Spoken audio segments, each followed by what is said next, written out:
քանի որ նրանք նեղած են, ջրի երեսին են հայտնվել, ծածանվում են նախկին ազգային ժողովի նախագահներ, նախկին վարչապետներ, նախկին ազգային ժողովի հանձնաժողովի նախագահներ, որոնց մեր ժողովուրդը նույնիսկ զզվանք ու նողկանք է ապրում նրանց երեսը դեմքը տեսնելուց հեռուստաեթերներից եւ այն որ Սերգեյ Դովլաթովը մի լավ բան ունի, որ ասում է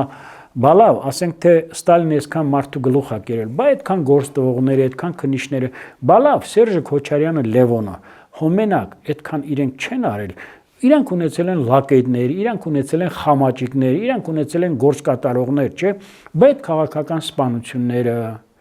Բա մեր Երևանում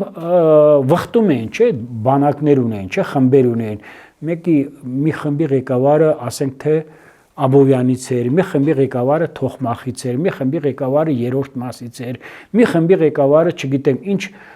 օլիգարխ էր, ճիշտ եմ ասում թե չէ։ Բայց զորաբանակները, այդ բաները, այդ գանգերը այդ բենդերը, չէ, հանցակազմ պարունակող, բայց դրանք 20 թվի 44 օրյա պատերազմին ուր էին։ Զորքեր էին, չէ, դրանք Երևանում վխտող։ Դե նոյեմբերի 9-ին կառավարության շենքի մոտ։ Ահա, ապրեք, հա,